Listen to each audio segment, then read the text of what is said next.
Hello, my friends, and welcome to a long postponed episode of Philos-Iffy.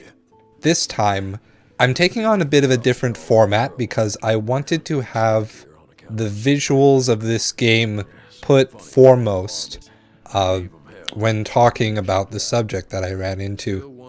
Early on in Final Fantasy XV, one of the first line of side quests that you begin is one involving looking for the dog tags of fallen hunters who were going out and trying to slay monsters or demons or what have you for the various towns and outposts that you run into while exploring the large open world.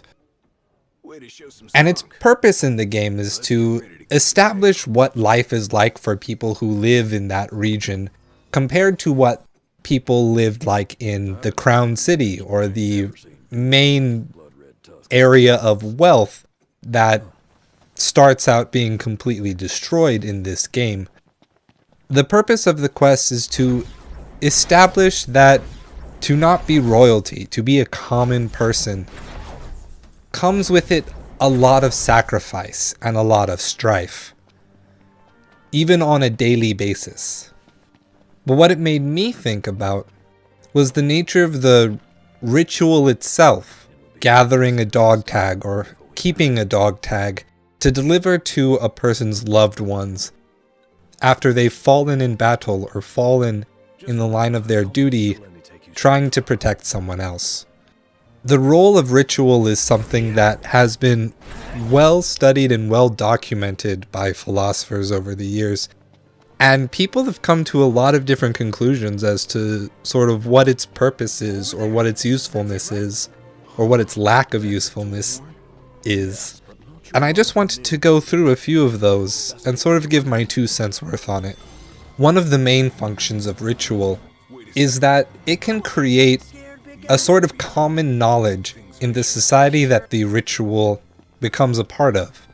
In the Halpern and Moses 2 generals example, a social custom in a military can create an understanding between 2 leaders that sending a messenger through some uncertain space between them cannot guarantee. And creating that common knowledge is often necessary for a society in general to practically function. The 2 generals example basically goes like this.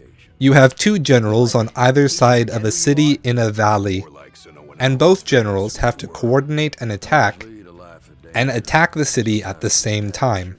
However, all of the space in between the 2 generals is hostile territory, and so if they send a messenger, they have no way of knowing that that messenger actually reaches the other general. And if it happens to reach the other general and that general sends the messenger back, the other general has no way of knowing that his answer of the message has reached the first general. It becomes a never-ending cycle of uncertainty. Ritual, however, can do exactly the opposite.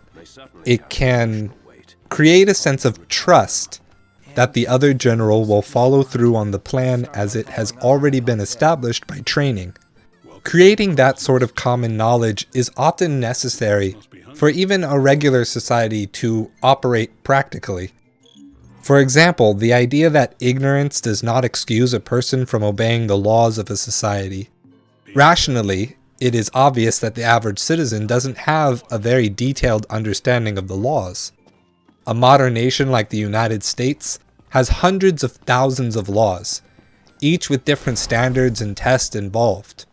No one can be expected to know all of them, but for the laws to have the power of a social contract over us, it must be assumed that citizens will be proactive in learning the laws when the government makes the laws publicly available. The ritual of posting laws publicly, knowing that the citizenry will not read them, is what allows a social contract to actually have a practical function. And the philosopher Michael Suk-Young Choi gives a detailed analysis in his book Rational Ritual of how the different sizes of groups that establish something as common knowledge has different effects on what the ritual and what the common knowledge actually mean.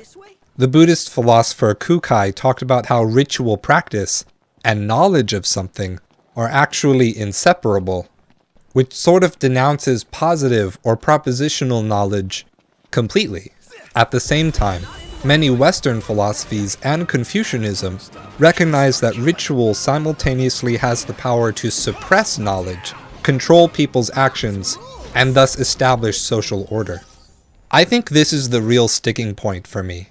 Society exists to create order. Without it, we would be lone individuals in the wild, fighting forces of nature that humans are ultimately inept at combating.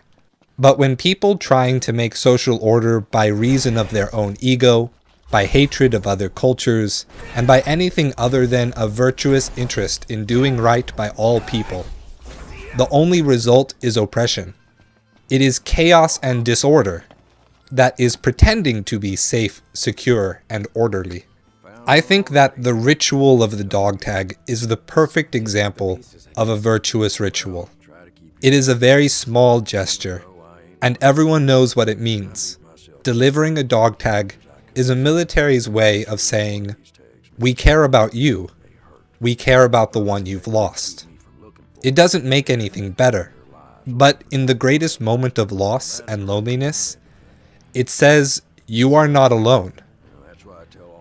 And I think that message, that you are not alone in the midst of loneliness, is really what the entire story of Final Fantasy XV is about. What could be more virtuous?